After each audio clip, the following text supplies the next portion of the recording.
Muy buenos días a todos y bienvenidos a esta casa. Estoy encantada de estar aquí con todos ustedes. Agradezco en particular al director del Congreso, a Enrique Solano, su invitación. Y estoy entre viejos amigos, nuevos. Estoy encantada de estar aquí. Bueno, espero desarrollar en estos 25 minutos el tema que me ha sido asignado, aunque sobre algunos de los temas voy a pasar muy de puntillas y muy rápido, entre otros la edición genética, que va a ser tratada monográficamente por María Dujué, ¿no? Vamos a ver, el esquema que he preparado es el siguiente. Vamos a ver en un primer momento qué es el transhumanismo, definición, fines y medios, para aquellos de vosotros que quizás se acerquen de nuevas a esta corriente, dar una descripción general de la corriente. En segundo lugar, haré un breve análisis crítico del transhumanismo desde la perspectiva filosófica, es decir, no me voy a centrar en otras perspectivas, sino voy a hablar desde la disciplina que cultivo. Yo no soy científica propiamente, me dedico a la filosofía y a la bioética, entonces el análisis crítico que haré será desde esa perspectiva. En tercer lugar, veremos qué son las ciencias convergentes o emergentes y qué desafíos nos plantean hoy en día y en los próximos 50 años. Es decir, voy a hacer un análisis de los grandes temas que, a mi modo de ver, van a ser los desafíos intelectuales que vamos a tener quienes nos dedicamos a la bioética y, por último, daré algunas claves y conclusiones. ¿Qué entendemos por transhumanismo? Una definición del mismo Nick Bostrom, que es uno de los grandes ideólogos del transhumanismo y quien dirige el Instituto para el Futuro de la Humanidad de la Universidad de Oxford. Él lo define como una corriente cultural, intelectual y científica que promueve la mejora de las capacidades físicas y cognitivas de la especie humana para eliminar aspectos indeseables e innecesarios como el sufrimiento, la enfermedad, el envejecimiento e incluso la mortalidad. Esta definición, con algunos y otros matices, ha sido referenciada numerosas veces, criticada, etcétera, pero la podemos tomar como válida para comprender de qué estamos hablando cuando hablamos de transhumanismo. El mismo Nick Bostrom define el transhumanismo como un paradigma, es decir, no ya una corriente. Un paradigma es una visión integral de la realidad, del ser humano, de los seres vivos, del planeta, de todo, ¿no?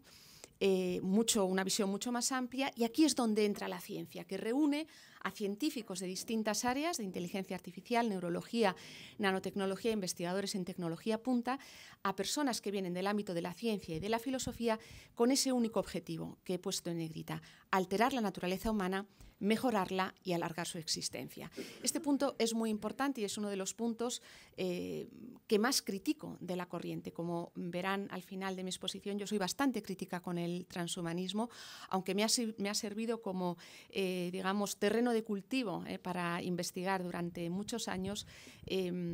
Soy, sobre todo en este punto, en su idea de alterar la naturaleza humana. No me voy a extender, el concepto de naturaleza humana y de ley natural nos darían para un solo congreso, desde muchas perspectivas, y sería muy complejo analizarlo de forma detallada, pormenorizar ahí como merece el concepto, ¿no? Lo voy a dejar un poco de lado. Y los tres pilares del transhumanismo, que hoy en día se llama Humanity Plus, la corriente, serían el desarrollo de la superinteligencia, del superbienestar y de la superlongevidad. Podéis ir a la misma página de Humanity Plus, donde ellos, de la corriente transhumanista, donde definen su misión como el uso ético de la tecnología y la ciencia basada en la evidencia para expandir las capacidades humanas. Es decir, se sirven de la ciencia y de la tecnología para alcanzar estos fines. Es como el camino a la plenitud, a la felicidad.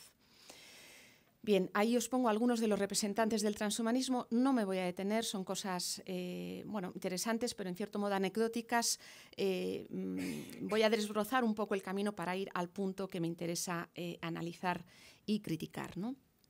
Pero antes quiero establecer esta distinción que para los transhumanistas es muy importante. Un transhumano sería un humano en fase de transición, es decir, un ser humano nacido de humanos. El humano se define por su origen filogenético, somos humanos aquellos que nacemos de gametos humanos, no solo gametos, porque hoy en día podemos hacer también de células somáticas pluripotenciales inducidas, podemos hacerlas regredir hasta el estadio embrionario, pero bueno, me voy a quedar con esa definición. El origen filogenético es lo que nos define como especie. Un transhumano sería un humano mejorado, al que hemos aplicado ciencia y tecnología. Después veremos qué técnica y qué ciencia hemos aplicado en él para ampliar sus capacidades físicas, cognitivas, ¿no? Sobre todo. Y después, en cambio, tendríamos el posthumano. El posthumano sería ya alguien que no es en origen filogenéticamente humano, podría ser, y en esto los transhumanistas quedan en la vaguedad y en la indefinición, ¿no? Hablan desde un ordenador donde se ha realizado el trasvase del contenido sináptico de una persona, podría ser un posthumano, hasta incluso un extraterrestre, o incluso un híbrido, interespecie, una quimera, en fin, no lo definen, ¿no? Son, en esto yo diría, a mi modo de ver, poco rigurosos.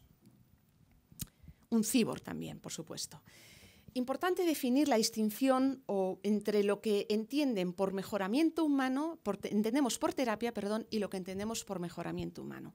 Los transhumanistas se dedican sobre todo a la mejora humana, no tanto a la terapia. Por terapia entendemos aquella práctica cuya finalidad es restablecer la funcionalidad de un órgano o de una parte del organismo que ha sido alterado por una patología, para devolverlo a la normalidad. Sé que el concepto de normalidad es problemático, pero bueno, entendemos por normalidad la media entre humanos sanos. Mientras que por mejoramiento, Human Enhancement, entenderíamos el uso de la biotecnología para alterar mediante intervención directa procesos naturales que no son patológicos del cuerpo, de la mente humanas, para mejorar y potenciar las capacidades intelectuales. Así se define en este documento del Gobierno de Estados Unidos del año 2003, Beyond Therapy.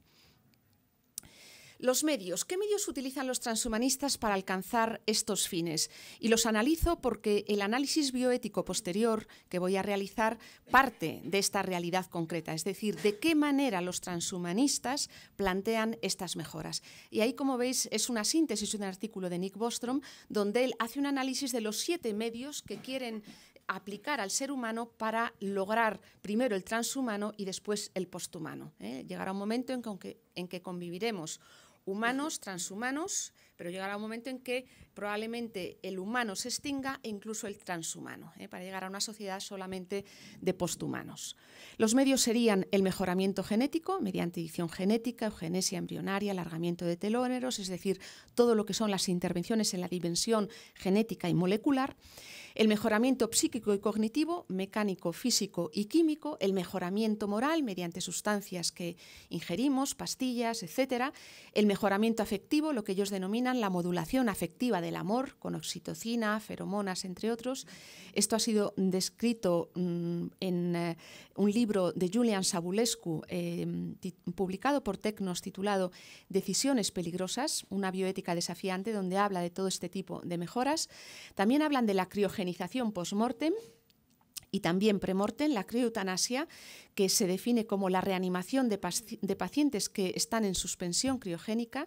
Se estima que a día de hoy hay en torno a 150 personas fallecidas criogenizadas, o bien personas o cadáveres, vamos a decirlo así, cadáveres completos, o bien partes del cuerpo humano, órganos, cabezas, mascotas, en fin, la criogenización es un mundo bastante friki, pero podéis asomaros a esa página web alcor.org para ver todo lo que hay allí.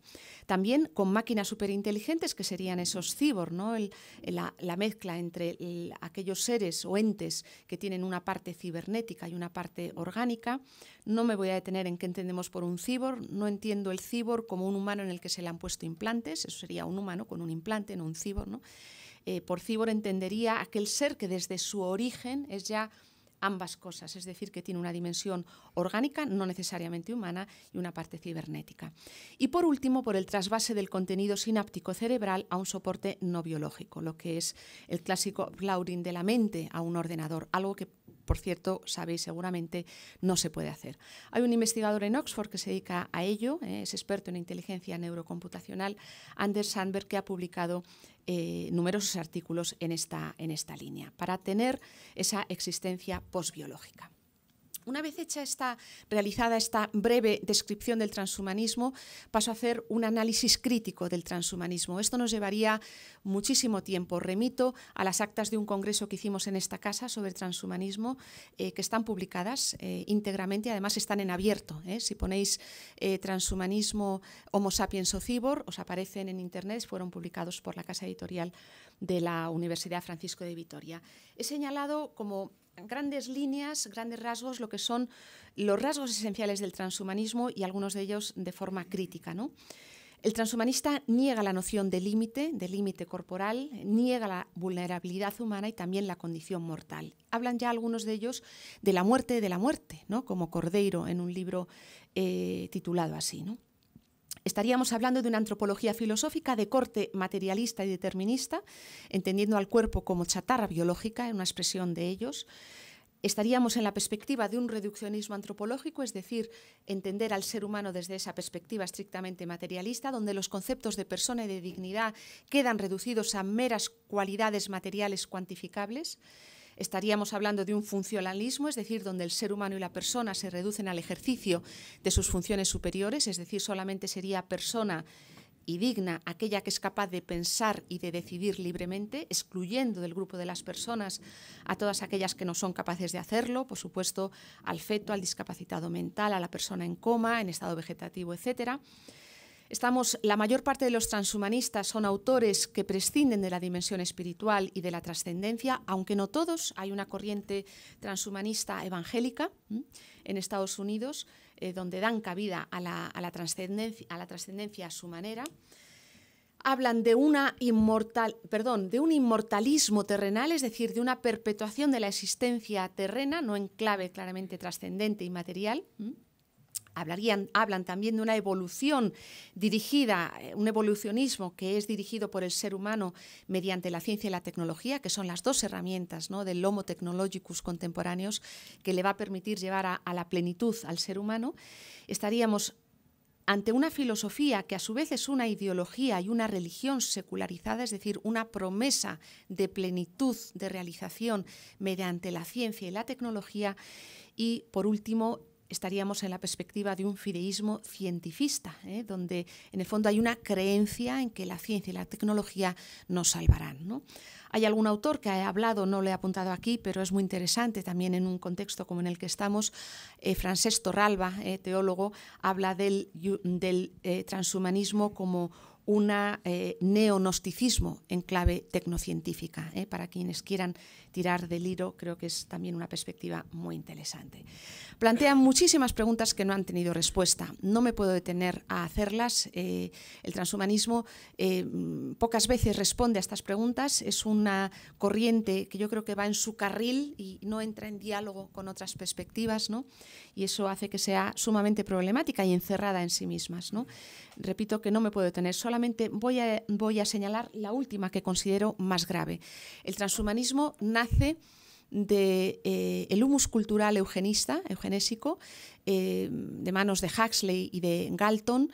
Es una corriente que desde sus orígenes habla ya de la religión eugenésica, y que hoy en día lo sostiene, entre otros puntos, como he dicho antes, para alcanzar ese humano mejorado, transhumano. Hablan de la selección embrionaria de los enfermos, discapacitados, incluso del aborto eugenésico, ¿no? Y esto, desde el punto de vista de la bioética, que es la disciplina que desarrollo, como digo, es muy problemático, ¿no? Algo de lo que, por cierto, se habla pocas veces, ¿no?, de que el transhumanismo es eugenésico. Bien, voy a la tercera parte de mi intervención, donde voy a hacer, a modo de continuidad entre transhumanismo y ciencias convergentes y emergentes. ¿Por qué en continuidad? Porque, claro, cuando hablamos del transhumanismo, muchas veces se me plantea o se me ha planteado en muchos foros, ¿no? Elena, pero todo esto es real, es ciencia ficción, se va a llegar a realizar. Yo no tengo la bolita mágica para responder a esto. Lo que sí que puedo decir es que la ciencia y la tecnología, y todos aquí, muchos de nosotros ya peinamos canas, cada vez va más rápido, cada vez el proceso de desarrollo científico y tecnológico se va acelerando, y yo no excluyo que dentro de unos años el desarrollo sea un desarrollo exponencial.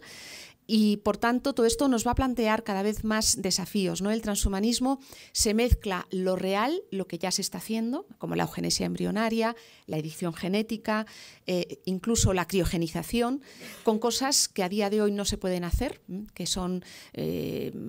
no son reales, ¿no?, ni siquiera verosímiles, como son el trasvase del contenido sináptico de nuestra mente a un ordenador, entre otras cosas, porque no sabemos si la mente y la inteligencia es capaz de ser trasvasada completamente a un ordenador por su misma naturaleza, ¿no?, por su índole también espiritual, aunque esto merecería un análisis aparte, ¿no?, filosófico y científico aparte. Pero también es verdad que en un futuro y razonablemente las cosas vamos a ir a un desarrollo de la ciencia y la tecnología, y no necesariamente para mal, ¿eh? Yo no soy catastrofista, ni mucho menos, ¿eh? Yo creo que la ciencia y la tecnología han salido de la inteligencia humana y pueden ser ordenadas mediante la prudencia, mediante la frónesis, ¿eh? Para el bien de la humanidad. Ahora, va a depender de nosotros, ¿eh? Si eso lo hacemos para bien o si en cambio lo podemos hacer también para dañar incluso gravemente a la humanidad, o incluso, como plantean algunos transhumanistas, para una desaparición de la especie humana, ¿no? Porque activamente haremos que desaparezca, en cuanto que algunos autores transhumanistas la consideran como la especie depredadora del resto de especies, ¿no? En el transhumanismo no es una corriente homogénea, es una corriente muy variopinta, donde hay desde los más radicales hasta los más moderados, ¿no? Entre otros, como decía, los más radicales están los extincionistas. Razonablemente, en las próximas décadas se va a producir el cruce de tecnologías llamadas emergentes y convergentes, ahora veremos lo que son, y que ese desarrollo acelerado exponencial y ese cruce entre ellas, que son la genética y la biotecnología, la neurociencia, la inteligencia artificial y la nanotecnología, muy probablemente nos va a generar problemas hasta ahora que no se nos han planteado, ¿no? Para quienes nos dedicamos a la bioética, cada vez hay, o sea, no hay mañana que no me despierte que hay un periodista diciéndome: Elena, ¿qué opinas del embrión sintético del organoide en el embrión de cerdo? Y yo, que todavía no me ha dado tiempo a estudiar la cuestión, pues le respondo: no sé decirte éticamente, entonces me lo tengo que estudiar, me lo tengo que empollar, tengo que recurrir a los científicos, tengo que hacer una valoración ética adecuada, en fin. Cada día son más los problemas que van a surgir y esto va a ir en aumento, ¿no? Por esto justamente, porque las tecnologías convergentes y emergentes, que son las que acabo de mencionar, que como sabéis, están denominadas por el acrónimo NBIC, que está por nanotecnología, biotecnología, inteligencia artificial, neurociencia y ciencias cognitivas, se están empezando a cruzar. Es decir, aquí se está empezando a producir un fenómeno que hasta ahora no se había dado, en algunas ciencias se habían, pero ahora esto empieza a ser cada vez a tener desafíos donde las ciencias ya no son pues solo la inteligencia artificial o solo la genética o solo la neurociencia o solo... No, están empezando a cruzarse entre ellas y a suscitar problemas nuevos, ¿no?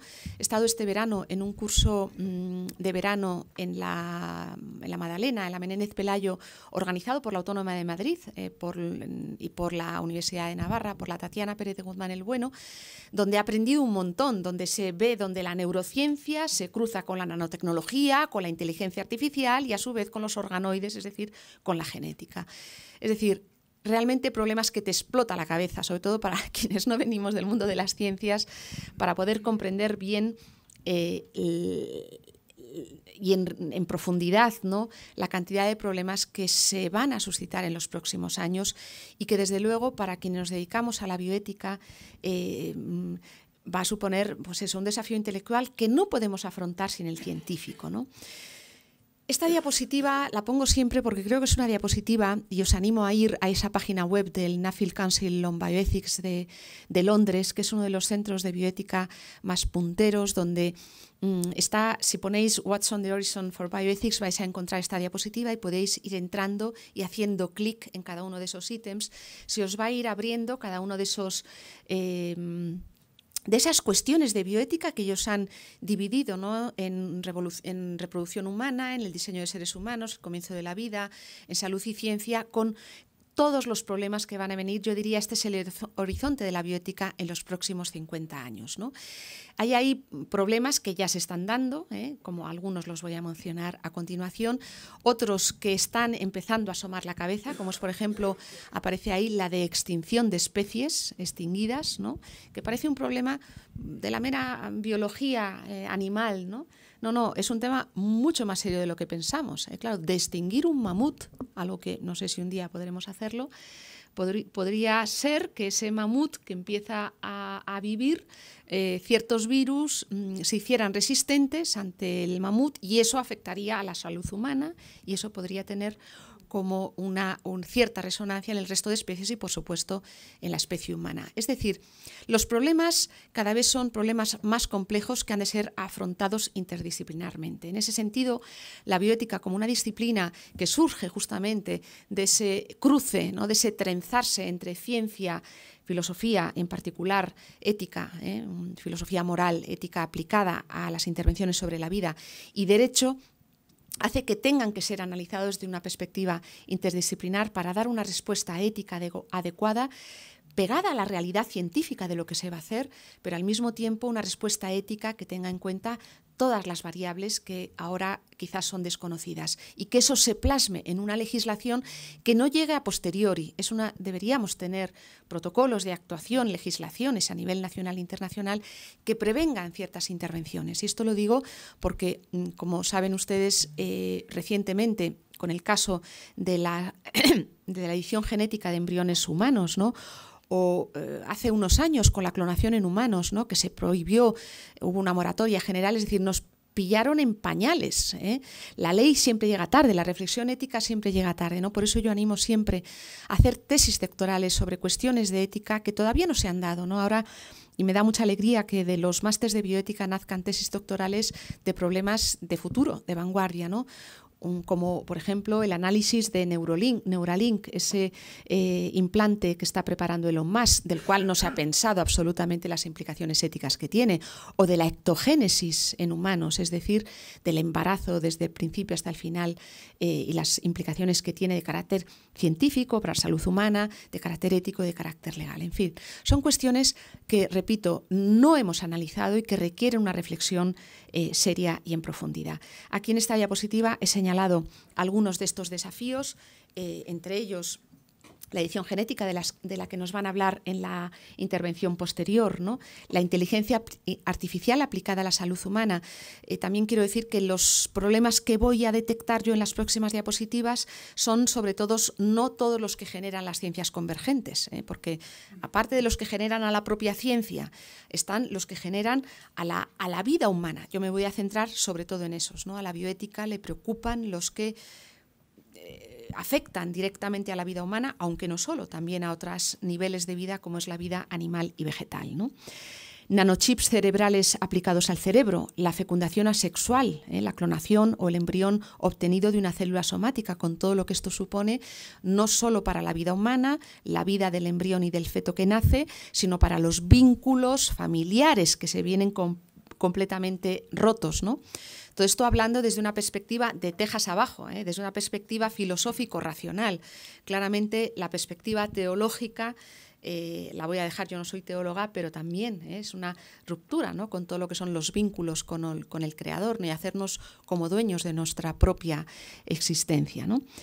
La biología sintética, la síntesis del genoma humano, parcial o total, o el embrión, el mal llamado embrión sintético. A este propósito, y hago publicidad de una mesa redonda que hemos organizado en la Fundación Lejeune sobre el llamado embrión sintético, y las cuestiones éticas que derivan, ¿no? Los híbridos interespecie, que ya se están empezando a hacer, las denominadas quimeras, o el desarrollo de organoides para desarrollar órganos para humanos en otras especies, ¿no?, como el caso concreto de organoides de desarrollo de órganos en embriones de cerdo, por ejemplo, el útero artificial y la ectogénesis, la criogenización y la eutanasia, los nanorobots con finalidad terapéutica y otros fines, el mejoramiento genético, farmacológico y cognitivo, por mencionar algunos de estos desafíos bioéticos que plantean las ciencias convergentes, ¿no? Aquí os traigo un caso concreto, ¿no?, el caso de algo que, digamos, dentro de la racionalidad científica estamos ya en el caso, ya se puede hacer la maternidad subrogada, estamos ya con el útero artificial para animales. Este es un prototipo que se ha desarrollado para corderos de 12 semanas, y yo no excluyo que en breve se pueda hacer en humanos, ¿no?, pasando claramente por los procesos previos de experimentación preclínica, y hay quien plantea ya, aunque esto es ciencia ficción, el caso del útero artificial o la ectogénesis completa, ¿no?, como el caso de Ectolife, que es esta empresa prototipo de empresa desarrollada a modo de tirada de la moto, porque no es otra cosa, hablando aquí en plata y en confianza, de un biotecnólogo iraní que ha generado esta empresa, ¿no? Tiene ya un vídeo de 15 minutos donde habla de esta empresa. Podéis meteros en internet y cotillear, ¿no? Claramente todo esto es irreal, pero repito, yo no sé si el día de mañana, claramente, el ejercicio mental que tenemos que hacer es de aquí a 100 años vista, incluso 500 años vista. No viviremos ninguno de nosotros si no lo remedian los transhumanistas, ¿no? Mediante la criogenización. Y espero no llegar a verlo, pero yo no excluyo que aquí a 500 años pues, se pudiera llegar a esto, ¿no? Claro, los problemas que plantea esto, y no solo ya para la salud del feto y de su desarrollo, para esos vínculos familiares, ¿no?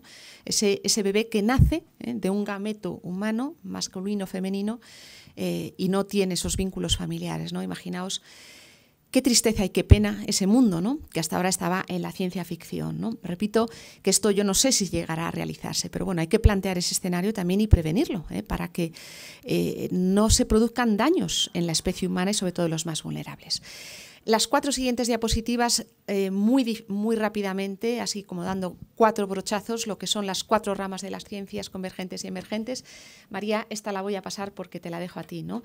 Todo lo que tiene que ver con la genética y la edición genética, que es un mundo apasionante donde ya se están empezando a dar pasos que pueden beneficiar y curar enfermedades, pero otros en la línea germinal y embrionaria en los que hemos de ir con muchísima cautela para no generar daños, ¿no? Todo lo que tiene que ver con la neurociencia y la neuroética, es decir, las intervenciones sobre la dimensión cerebral, donde hay un mundo apasionante y donde aquí en esta universidad tenemos un grupo de investigación sobre estas cuestiones. Os invito el día 20 de octubre, en esta misma sala vamos a tener una jornada de investigación sobre cuestiones de neurociencia y de neuroética, ¿no? Para ver las implicaciones éticas del uso de sustancias estimulantes que potencien capacidades intelectuales, la estimulación intracraneal profunda, que se está empezando a utilizar con finalidad terapéutica para paliar efectos de ciertas depresiones, ¿no? Con un potencial quizá todavía no curativo, pero sí paliativo. Se ha visto ya en algún estudio científico cómo se puede paliar deseos suicidas en enfermos con grave depresión mediante estimulación intracraneal profunda, algo que es bueno, ¿no? Es decir, aquí claramente el uso que se puede hacer de todo esto, como siempre en todas las cosas, puede ser un uso terapéutico que puede beneficiar a la persona, a la humanidad, y un uso que pudiera dañar a una persona concreta y a las futuras generaciones, ¿no? El interfaz cerebro-ordenador, que plantea numerosos problemas, ¿no? También para todo lo que tiene que ver con la libertad, la identidad, la seguridad, etcétera. Nanoimplantes cerebrales y el caso particular de Neuralink, ¿no? Que es este implante que está desarrollando Elon Musk y del cual todavía no tenemos evidencias científicas acerca de su efectividad en positivo, ¿no? Ahí un breve apunto bioético: habría que valorar posibles riesgos para la integridad y la salud humana, para la dimensión cognitiva, para la identidad de la persona, su conciencia, para su intimidad y para su libertad. Todo eso se tiene que estudiar en detalle, ¿no? Para que no dañemos a la persona donde se implanten este tipo de tecnologías, ¿no? Una diapositiva muy rápida sobre Neuralink, donde, como sabéis, Elon Musk está presionando con gran cantidad de fondos para que este nanoimplante se desarrolle. No solo lo está desarrollando en animales, donde están muriendo casi todos antes de que el implante tenga éxito, pero que ya sorprendentemente ha obtenido la aprobación de la Federal Drug Administration para hacer investigación en humanos. Digo sorprendentemente porque no hay publicaciones científicas que demuestren que todo eso que él promete, que ha prometido el oro y el moro, ¿no? Ha prometido curar la ceguera, la sordera, la depresión, el insomnio, en fin, no hay demostración de que eso se puede hacer, ¿no? Y cuando hablo de Neuralink, hablo de otros implantes, como el DARPA, como el kernel, el Neurabel. Aquí el ámbito de la ingeniería biomédica tiene mucho trabajo por delante, ¿no? Es verdad que todo esto no lo demonizo, son implantes que muy probablemente van a proporcionar beneficios en un futuro al ser humano, ¿no? Pero yo lo que hago es una llamada de atención a un estudio bioético en detalle para ver si pudieran dañar algunos aspectos del ser humano, como ahora veremos. U otro que ya se está haciendo en China, el uso de bandas de detección de la atención en niños en las escuelas, ¿no? Donde ya se le está monitorizando para ver a lo largo de la mañana y de la tarde el grado de atención, el grado de concentración. yo me pregunto si este aparato es verdad que no es invasivo, es una especie de, pues eso, de diadema que se pone, se apoya en la cabeza, pero claro, imaginaos la monitoración de estos niños y todo lo que se va a saber de ellos, lo atentos que están, de qué manera les va a beneficiar o perjudicar en el rendimiento académico, en el conocer si ese niño, el pobre, es un niño que se distrae, tiene TDAH o lo que sea, ¿no? En fin, todo esto plantea problemas que desde luego en China no se los han planteado, ¿no? Hay toda una rama, la quiero al menos mencionar, que sepáis que está ahí, que es el ámbito de los neuroderechos, ¿no? Que hay toda una corriente de autores que están presionando para que se generen nuevos derechos. Yo personalmente creo que no hay que generar nuevos derechos, creo que hay que desarrollar derechos humanos que ya existen, aplicándolos a la especificidad de las intervenciones sobre el cerebro, y ya se habla de estos 5 nuevos neuroderechos, ¿no? Que serían en el uso de la neurotecnología, ¿no? El derecho a la identidad personal, es decir, que la neurotecnología aplicada al cerebro no altere el sentido del yo de esa persona. El libre albedrío, es decir, que esas personas puedan seguir tomando decisiones libres que no estén condicionadas por el implante que se les ha puesto, que pueda adelantar o hackear su cerebro para adelantar o condicionar decisiones libres. Que tampoco que se preserve la privacidad mental de estas personas y de su actividad cerebral, como en el caso de esas diademas en los niños chinos, que haya un acceso equitativo en el caso de que se utilicen las neurotecnologías para mejorar las capacidades cerebrales. A día de hoy parece que hay un acuerdo generalizado de utilizar la neurotecnología solo con finalidad terapéutica, no con finalidad de mejora, ¿eh? Y esto, por lo tanto, NeuroRights, que promueve la mejora neuronal, todavía yo iría con muchísima cautela, ¿no? No poner nanochips para poder ser creativos o para poder, ¿no? Sí, la terapia, siempre valorando los riesgos que tiene para esa persona, ¿no? Pero en cambio ellos ya van a la mejora y, por supuesto, la protección contra los sesgos, porque aunque Gonzalo diga que no hay sesgos, sí que puede haber sesgos. La inteligencia artificial tiene los sesgos del que hace esa inteligencia artificial. Esto nos daría para mucho, pero bueno, lo dejo ahí aparcado. Son temas, en fin, que no podemos abordar en detalle. Y todo esto ha hecho que se desarrollen incluso los llamados neuroderechos y que haya ya una carta de neuroderechos, sobre todo en Hispanoamérica, ¿no? E incluso Chile los ha incluido en su constitución, ¿no? Bueno, lo dejo ahí aparcado porque no me da tiempo a desarrollarlo. Otra rama de las tecnologías convergentes es el tema de la inteligencia artificial aplicada a la salud humana, donde pues, nos va a llevar a avances en la medicina de precisión y de detección, ¿no? de enfermedades.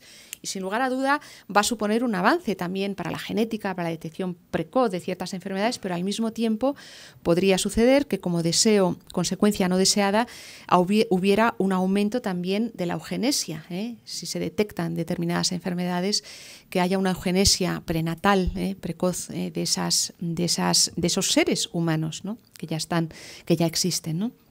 Es decir, como pongo ahí, tiene por un lado una parte positiva, sin lugar a duda, pero tiene al mismo tiempo cuestiones bioéticas que se han de analizar, como la integridad y la seguridad en el uso de la inteligencia artificial, la salvaguarda de la confidencialidad, la intimidad y la privacidad, el ver cómo la automatización y la opacidad, que ahí de alguna manera no haya transparencia, veracidad y fiabilidad en los datos, que se usen de forma responsable, y también el derecho a no saber. La inteligencia artificial nos va a permitir, en el caso de la medicina y de la aplicación a la salud, saber muchas cosas que a lo mejor quizás no queremos saber, ¿no? Os remito a ese volumen, ¿no? sobre inteligencia artificial y bioética del año 20. Y por último, la nanotecnología aplicada también a la salud humana, que tiene su parte positiva, como el uso de nanobots y nanochips en distintas partes del cuerpo, pero al mismo tiempo la contrapartida de algunos que lo están utilizando ya de forma autogestionada, ¿no? mediante el biohacking, sin controlar los efectos que puede tener en su salud y sin pasar por previos protocolos de experimentación clínica supervisados y aprobados por comités de éticas, ¿no? Sobre la tecnología aplicada a la salud hay muy poca literatura, se está desarrollando porque hasta ahora todo lo que tenemos pues, está en fase muy experimental, ¿no? Pero el desarrollo en este curso de verano de la Menéndez Pelayo, donde vino un investigador donde están desarrollando verdaderamente prototipos muy interesantes de nanotecnología implantados en distintas partes del cuerpo, incluso en genética, ¿no? Nanotecnología y genética, que creo que puede tener un desarrollo prometedor para muchas enfermedades, pero al mismo tiempo con su contrapartida. Todo esto, con este panorama que os he presentado de las ciencias convergentes y emergentes que se van a cruzar en las próximas décadas, claramente merece un análisis detallado desde el punto de vista ético y bioético de cada una de esas intervenciones. Personalmente, mi perspectiva es la de no cerrarnos a su uso y su aplicación y hacer un uso prudente, viendo en cada una de sus intervenciones en detalle, pasando previamente por comités de ética, por quien lo analice el uso de todas esas tecnologías, biotecnologías, neurotecnologías, por un comité de ética y por personas que tengan criterios éticos. El mismo científico, yo siempre apuesto por el científico que crezca con conciencia ética, ¿no? Por eso en esta casa, ¿no? Y en muchas otras universidades hacemos que los futuros biotecnólogos, ingenieros biomédicos, etcétera, crezcan con esa conciencia ética para que sean ellos mismos quienes desde dentro desarrollen estas tecnologías y esta ciencia con esa conciencia ética y que su aplicación sea una aplicación pues adecuada, ¿no? A la especie humana. Entonces, recuerdo una vez en Oxford me preguntaron, ¿no? Elena, ¿tú entonces te cierras a toda la aplicación de Digo, no, ni mucho menos. ¿Y a toda mejora? No, ni mucho menos. No te puedo decir que sí a todo ni que no a todo. Es que va a depender de un uso prudencial de la ciencia y la tecnología. En ese sentido estoy con Gonzalo, ¿no? Que el criterio, la frónesis o la recta ratio, el uso de la prudencia, ¿no? De la sabiduría prudencial aplicada caso por caso, creo que para este tipo de tecnologías es lo que debería regir, ¿no? Teniendo una serie de criterios éticos generales, una serie de pautas éticas generales, como es el velar por la integridad de la vida, la salud y la dignidad de la persona, el velar por su identidad, por su conciencia y su libertad, por su privacidad, haciéndolo siempre con criterios de justicia, ¿no? Con un uso responsable y con precaución y prudencia en todo lo que hacemos. Claramente esto no se improvisa, esto hay que fomentarlo. Las virtudes morales, las virtudes éticas se cultivan con el tiempo. Por eso es tan importante que los más jóvenes sean conscientes del uso ético de la ciencia y la tecnología, ¿no? Y por último, para cerrar, quiero dar algunas claves y conclusiones, ¿no? Creo que hemos de pasar de un paradigma del dominio sobre el ser humano, sobre todo en sus fases más incipientes, yo diría la fase más frágil, ¿no? La embrionaria, no entenderlo como un objeto manipulable, sino pasar a un paradigma del cuidado integral de la persona, ¿no? Es muy importante también fomentar el diálogo interdisciplinar y la reflexión en neurociencia, filosofía y bioética para afrontar estas cuestiones complejas del siglo XXI. Superar la fragmentación del saber, que en las últimas décadas ha ido creciendo. Yo creo que estamos en un momento en el que somos conscientes de la importancia de ese diálogo interdisciplinar y de esa unidad del saber, donde colaboren científicos con personas de otras disciplinas. Creo que es fundamental recuperar una fundamentación antropológica y ontológica de la vida humana, es decir, no solamente tener una visión materialista del ser humano, sino ir al sustento último del ser, ¿no? Y esto no me da tiempo a desarrollarlo, ¿no? Pero esa ética, esa bioética tienen que estar sustentadas en una antropología y en una ontología. Y por último, desarrollar esa dimensión sapiencial y reflexión prudencial junto a la razón técnico-instrumental de las neurociencias y la tecnología, ¿no? Ahí volver a esa idea de sabiduría de la ciencia que en su momento Potter, uno de los pioneros de la bioética, desarrolló, ¿no? Y quiero terminar con esta cita de Joseph Ratzinger, quien en un discurso a la Asamblea General de la Pontificia Academia para la Vida nos dijo: la bioética es un campo prioritario y crucial en la lucha cultural entre el absolutismo de la técnica y la responsabilidad moral. En ella está en juego la posibilidad de un desarrollo humano e integral. Es un ámbito muy delicado y decisivo, donde se plantea con toda su fuerza dramática la cuestión fundamental, si el hombre es un producto de sí mismo o si depende de Dios. Los descubrimientos científicos en este campo y las posibilidades de una intervención técnica han crecido tanto que parecen imponer la elección entre estos dos tipos de razón, una razón abierta a la trascendencia o una razón encerrada en la inmanencia. Estamos ante este out decisivo. En el fondo, todo lo que he dicho, ¿no? Todo lo que he mencionado tiene esa doble perspectiva, ese doble horizonte, ¿no? O cerrado en la inmanencia materialista o bien abierto a la trascendencia. Está claro que aunque no he hablado de la teología, del horizonte teológico, todo lo que he mencionado en el plano racional como filósofa tiene ese trasfondo, ese horizonte teológico que no podemos olvidar y que da el anclaje último a todos los conceptos de dignidad, de naturaleza que he mencionado de soslayo y que no he podido desarrollar. Y muchísimas gracias por vuestra atención.